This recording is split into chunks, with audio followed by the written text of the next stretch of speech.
नमस्कार, सुप्रभात, स्वागत सबरंग कार्यक्रम में आप सभी का। मित्रों, कहते हैं कि अपने विचारों की बनावट को बदलें तो आपका जीवन बदल जाएगा। भविष्य कोई ऐसी चीज़ नहीं है जिसका हम इंतज़ार करें, लेकिन भविष्य वो चीज़ है जिसका हमें निर्माण करना होता है। सचमुच अपने विचारों को बदल करके हम अपने जीवन को बदलने की ओर चलें और हाथ पे हाथ धरे बैठे रहने से कुछ नहीं होगा। हमें अपने भविष्य का निर्माण स्वयं करना होगा, अच्छे विचारों से भी और अच्छे कर्मों से भी। तो आइए अपने श्रेष्ठ भविष्य के निर्माण के सुंदर संकल्प के साथ चलते हैं आज के सुवाक्य की ओर। सिर्फ सुकून ढूंढिए, जरूरतें कभी पूरी नहीं होती।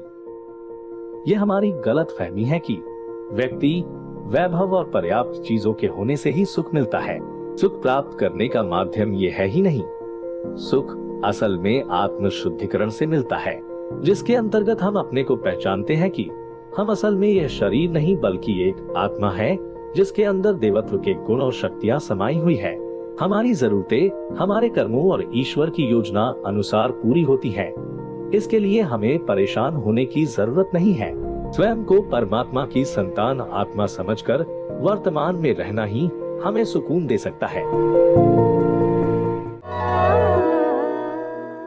मित्रों, कहते हैं कि हो सकता है हर कोशिश से सफलता ना मिले, लेकिन हर सफलता कोशिश से ही मिलती है। वास्तव में कई बार हम प्रयास करते करते, कोशिश करते करते थक जाते हैं, हार जाते हैं और अपना प्रयास करना, कोशिश करना छोड़ देते हैं। लेकिन ये संपूर्ण सत्य है कि यदि कोशिश नहीं की जाएगी तो सफलता प्राप्त नहीं होगी, क्योंकि कर्म के बिना फल तो प्राप्त होता ही नहीं है ना। इसलिए मित्रों, चाहे लाख उतार चढ़ाव आए, अपने लक्ष्य की ओर बढ़ने में हम अपने आप को बहुत ही शक्तिशाली बना करके दृढ़तापूर्वक पूरी लगन से आगे बढ़ें।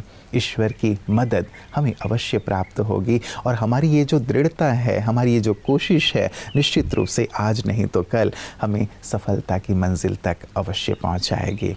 तो सतत प्रयास करते रहें, कोशिश करते रहें और सफलता का स्वाद चखें। इन्हीं शुभकामनाओं के साथ आइए चलते हैं अपने अगले सेगमेंट की ओर। ओम शांति। हम खास करके उन बहनों के स्वास्थ्य के बारे में बात कर रहे थे जो पेरीमेनोपॉजल है। ये एक ऐसी उम्र है जो आपको अपने हेल्थ स्क्रीनिंग भी बहुत इम्पॉर्टेंट है कराना, लेकिन हमें ये पता नहीं होता है कि हम स्क्रीनिंग में क्या कराएं, कहाँ कराएं।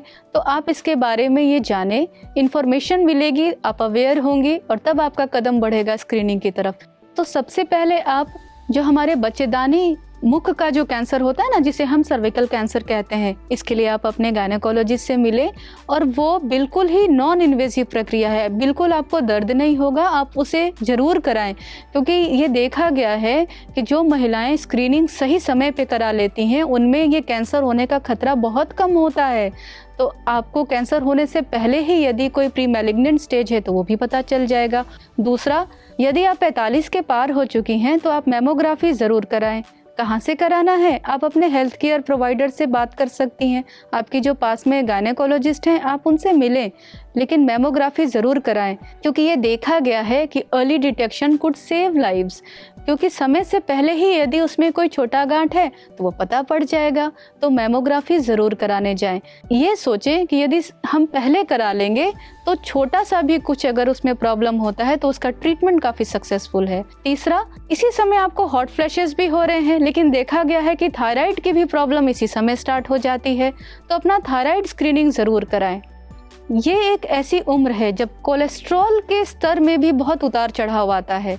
तो अपने खान पान को तो सही रखें ही, लेकिन हो सके तो इसके बारे में भी अपने डॉक्टर से मिलके इसको भी स्क्रीन ज़रूर कराएं।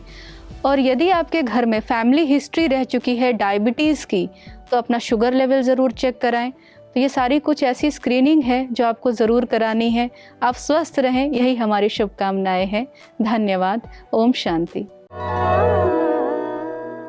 मित्रों, किसी ने बहुत प्यारी सी बात कही है कि यदि दूसरों से आप समान बर्ताव नहीं कर सकते तो कभी भी दूसरों के बर्ताव के लिए शिकायत ना करें।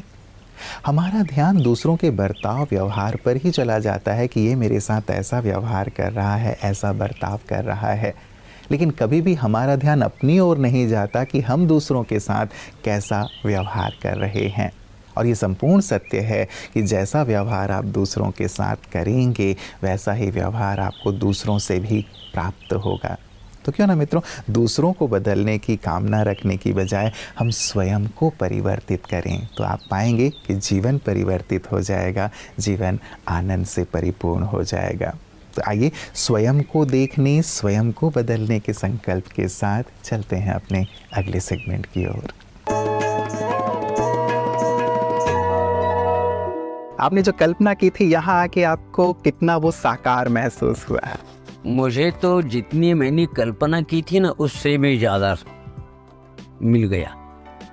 मैंने ये कल्पना भी नहीं की थी कि इतना बड़ा कारोबार होगा यहाँ। कितने ही लोग आते हैं, सारों लोग आते हैं, कितनी शांति पाते हैं, एक दूसरे के साथ कैसी बातें करते हैं, प्रेम भरी बात करते हैं, कितनी प्यार से, कितनी शांतिपूर्णता।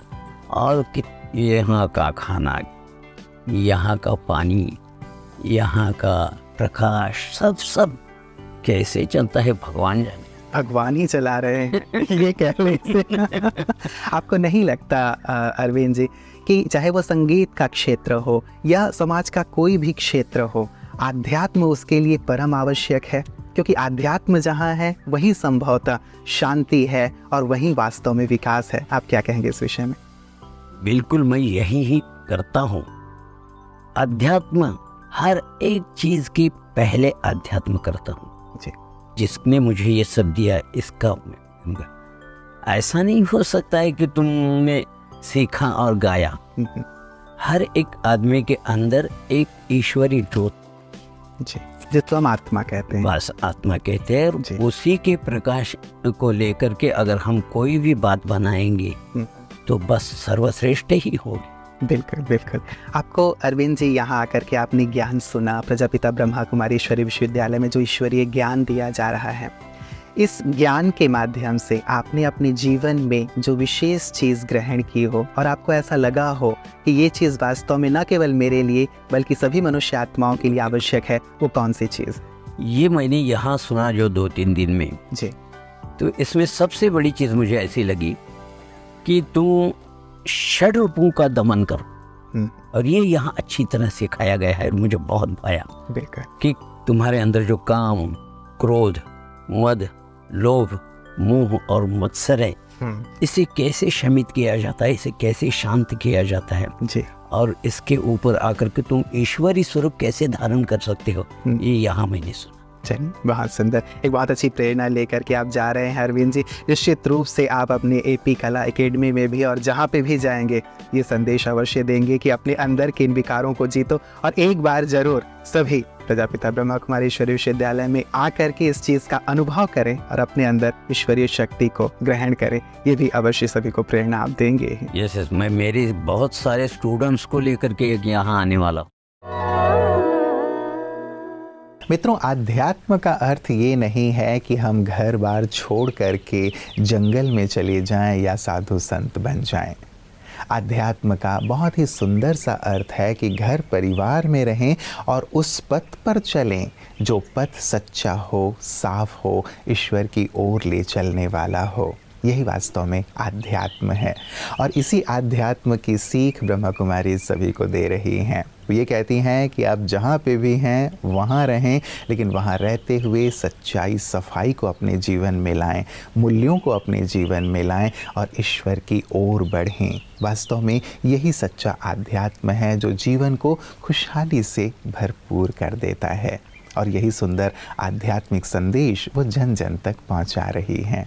आइए देखें उनकी इन सुंदर सेवाओं को पीस न्यूज़ हाइलाइट्स में।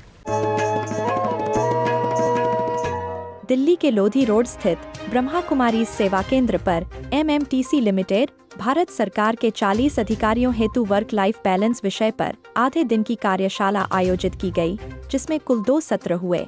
कार्यक्रम में मुख्य महाप्रबंधक डॉक्टर सुधीर कपूर जी ने कार्यशाला को अत्यंत प्रेरणादायी और समयानुकूल बताया। साथ ही महाप्रबंधक श्री आनंद गौड़ जी ने कहा कि राजयोगाज के समय की आवश्यकता है एवं इसमें सर्व समस्याओं का समाधान निहित है। इस अवसर पर सेवा केंद्र संचालिका बी के गिरिजा बहन ने कहा कि समय के मूल्य को पहचानें और स्वयं एवं अपने परिवार को समय दें और अपने कार्यालय में भी क्वालिटी समय बिताएं। तत्पश्चात क्षेत्रीय संयोजक एवं वैज्ञानिक बी के पीयूष भाई ने कहा कि रोजाना सुबह उठकर श्रेष्ठ संकल्पों से अपने दिन का शुभारंभ करें, सदैव स्वयं को शाबाशी दें और कभी भी नकारात्मक चिंतन न करें।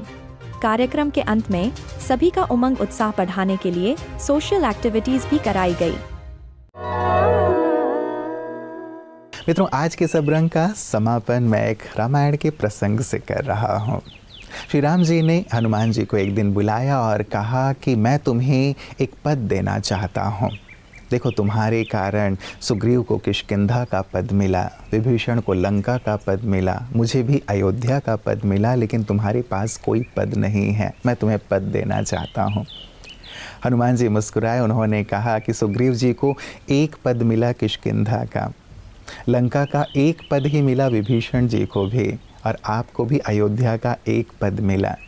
और ये कहते हुए उन्होंने अपना शीश श्री राम जी के चरणों पर रख दिया और कहा कि मुझे तो एक नहीं 2 पद मिले हैं, मैं कितना भाग्यशाली हूँ, और ऐसे भाग्य को छोड़कर मुझे और कोई पद नहीं चाहिए।